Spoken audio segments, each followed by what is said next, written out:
Dando continuidade, respeitando as inscrições, vamos ouvir agora a palavra da professora Amanda Gugel.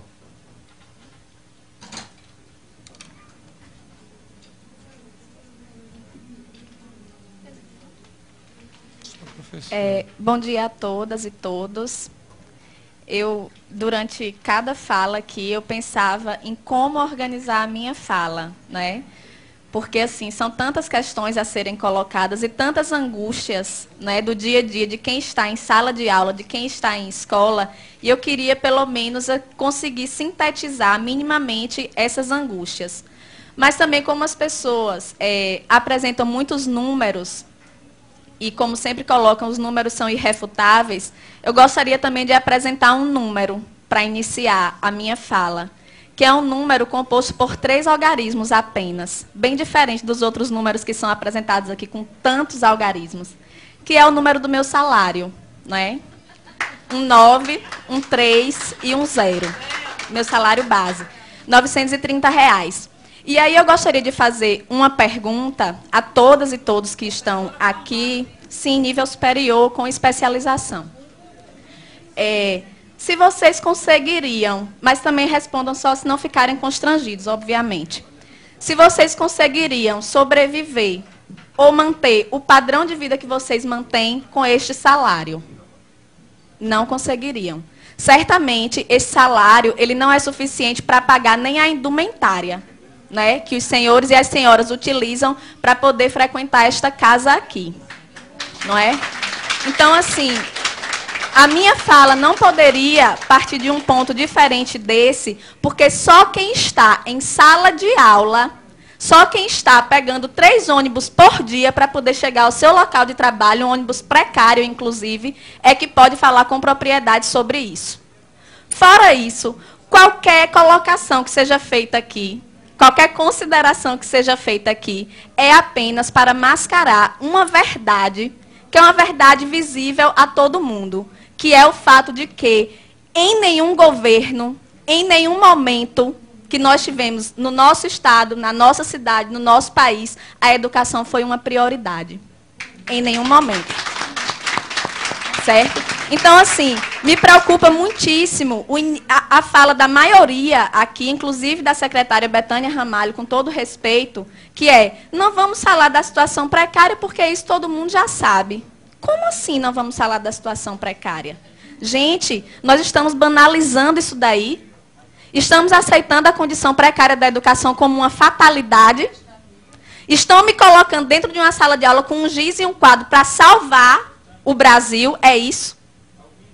Salas de aulas superlotadas, com os alunos entrando a cada momento com uma carteira na cabeça, porque não tem carteiras nas salas.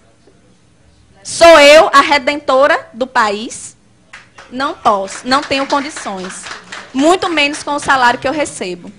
Tá certo? A secretária disse ainda que nós não podemos ser imediatistas, ver apenas a condição imediata. Precisamos pensar a longo prazo, mas a minha necessidade de alimentação é imediata.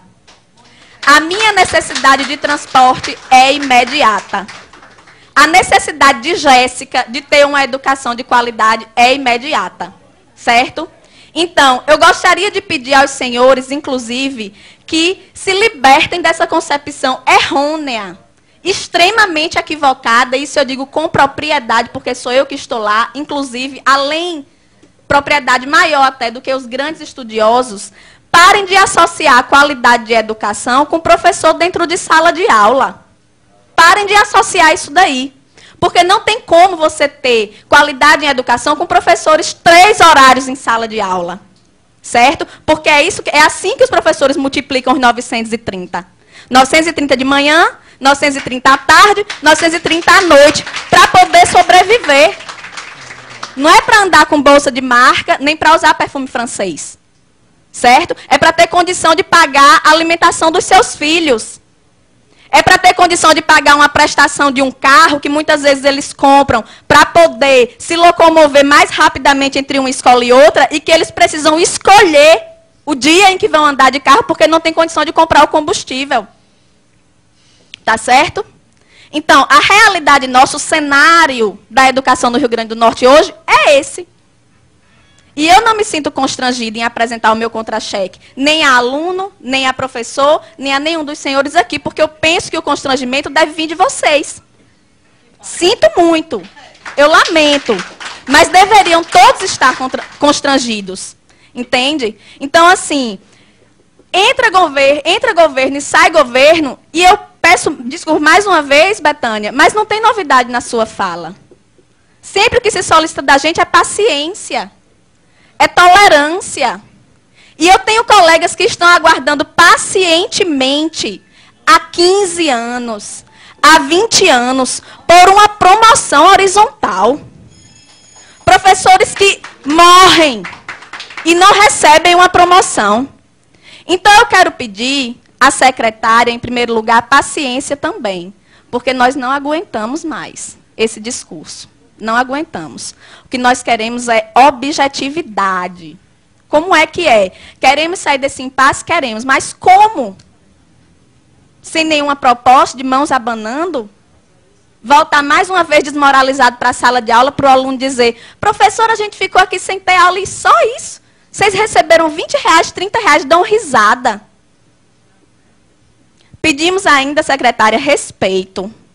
Para que a senhora não vá mais à mídia dizer assim, pedimos flexibilidade, como se nós fôssemos os responsáveis pelo caos, que na verdade só se apresenta para a sociedade quando nós estamos em greve, mas que está lá todos os dias, dentro da sala de aula, dentro da escola, em todos os lugares. Certo? Então, respeito.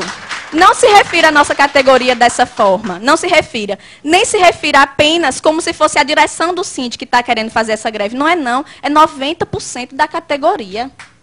90% da categoria no estado inteiro, nos interiores, aqui na capital. Certo? Pedimos aos deputados apoio. Estejam mais presentes, participem ali, vão à nossa assembleia, procurem ouvir esses trabalhadores, procurem saber a realidade. Certo? Pedir à promotoria que esteja com a fiscalização efetiva ao Ministério Público. Que não seja para dizer, professor não pode comer desse cuscuz não, porque é um cuscuz alegado que a gente come, o cuscuz da merenda, porque a promotoria está para lhe dizer que a merenda é do aluno, não é do professor. Certo? É assim que funciona. Diga-se de passagem, nós não temos recursos para estar nos alimentando diariamente fora de casa. Não temos para isso. Certo? Então, são muitas questões mais complexas, certo? São muitas questões muito complexas que poderiam ser colocadas aqui, mas, infelizmente, o tempo é curto e eu gostaria de solicitar isso. Em nome dos meus colegas que comem o cuscuz alegado, em nome dos meus colegas que pegam 3 ônibus para chegar ao seu local de trabalho, em nome de Jéssica, que está sem assistir aula nesse momento, mas que fica sem assistir aula por muitos outros motivos, por falta de professor, por falta de merenda, certo? É isso que eu quero dizer.